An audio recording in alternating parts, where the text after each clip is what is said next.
Hello and welcome back to the Call Box. It's where you go for police info. I'm your host, Lieutenant Vince Lewis, back again with my co-host, PIO Sgt. Rob Scherer. Welcome back to the show. Thanks, boss. You're dressed up. Yeah, this is going to be one of those.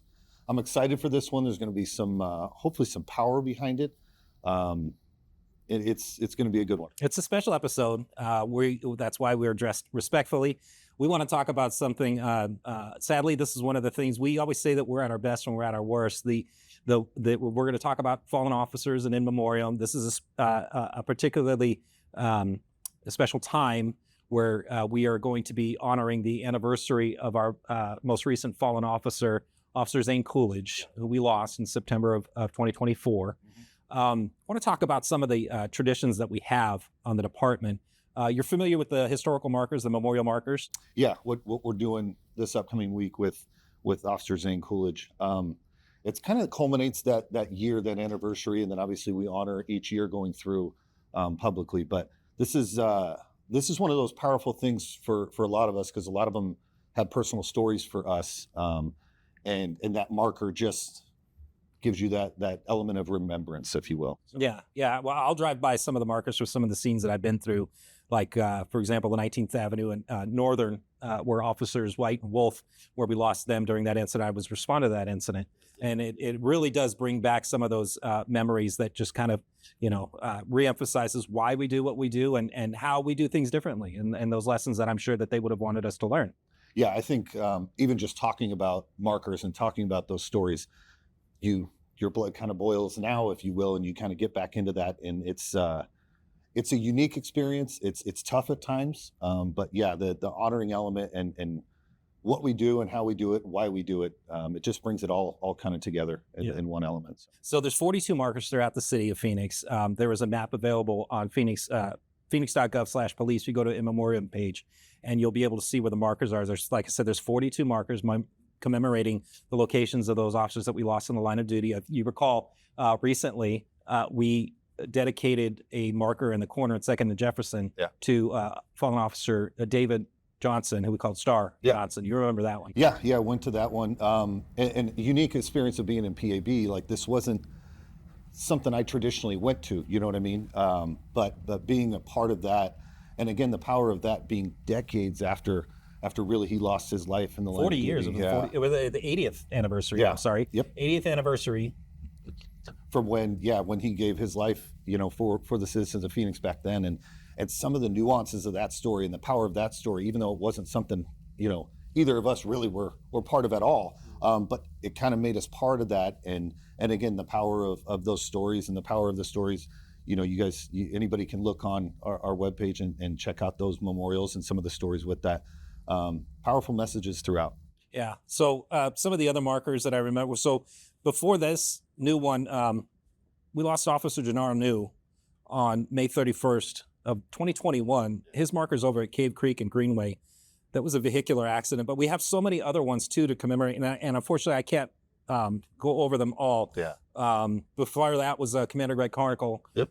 As you know, I was on that scene. Yes. That was a very terrible, tragic day. That was March 29th of 2020. His marker is at 39th Drive in Cielo Grande up in the north side of Phoenix. They've organized these markers by call type. So we have those we lost to gunfire, those we lost to vehicular crimes or vehicular accidents, medical incidents, and of course a drowning. Just one that was Officer Schultz, Schultz, who was with our air support unit and also with our dive team. With the dive team, yeah. That was a training accident. His marker's up at 19th Avenue and Hatcher. Any these stand out to you in your memory? Yeah, all of these do, to be honest, boss. It's Officer Schultz was kind of the first one after I became an officer, but yeah, just they all have power behind them, even a training accident like that, just power behind them and bring that sentiment. And again, kind of start something within you. Yeah, definitely. So we have a special guest here that we're going to talk to after the break. Chaplain Jim Williams with our police chaplaincy program is going to talk about, some of his experience with the program, his experience with the department, and just kind of get into how he got involved in this is help us really honor those that we've lost. So join us after the break and stick around. I'm a busy mom. I'm also a Phoenix police officer devoted to keeping our community safe. I'm a Little League coach. And I'm a Phoenix police detective and a part of the team here too. Find endless career options with one of America's best large employers. Welcome back to the call box. Sergeant Scherer, Rob, can I call you? Yeah. Want to introduce our special guest, is Chaplain Jim Williams, the Phoenix Police Department's chaplaincy program, part of the Employee Assistance Unit.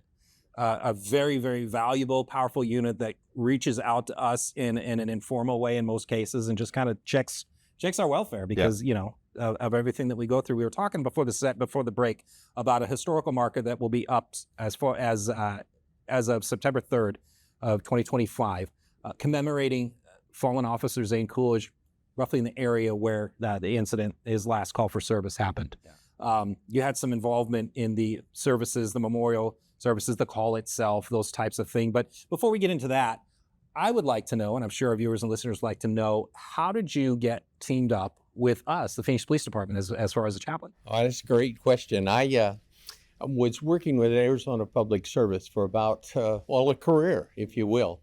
And when I left them, I went into consulting work. But at a Bible study, one of the detectives asked me, would you like to be a chaplain? Because you'd be a good one.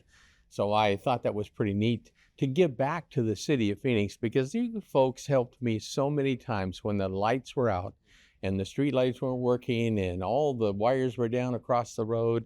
And I just wanted to give back to the city of Phoenix for all the help they were for me through the 90s as I was trying to keep the lights on in my little part of the system. Yeah, so you're one of a few of a team, interfaith, really. There's representations across the board, but I'm Catholic, but I can still find common ground to sit and pray with you, regardless of who, we pray to. They say it's all the same as far as I'm concerned, but tell us how that works now, being with your background. You're there for all of us, regardless of our faith. Absolutely. There's 5 chaplains. There's John Taylor, Harry Sexton, Levi Leverton, Rabbi Levi, and Bob Fiesmeyer, and myself.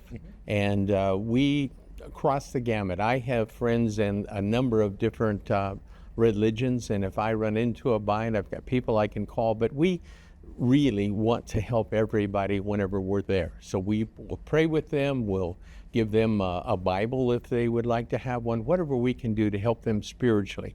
Our job is the spiritual health of our employees in the department, both sworn and professional employees, and so we're there for them. Talk about some of the feedback you've gotten, because obviously LT and I are in the latter stages of our career. The younger days we're running around with our hair on fire, just running around the city getting after it. But as we've grown in this job, we see the power of some of those other elements of health that we need to pay attention to now, since again we're in the latter stages. But talk about some of the feedback of your role in that, because we see the power in it, on personal level and when we're out at some of these critical incidents and these scenes. But talk about some of that feedback of the importance of what you do and how you come across to some of these employees. Well, I'm with a great department, EAU.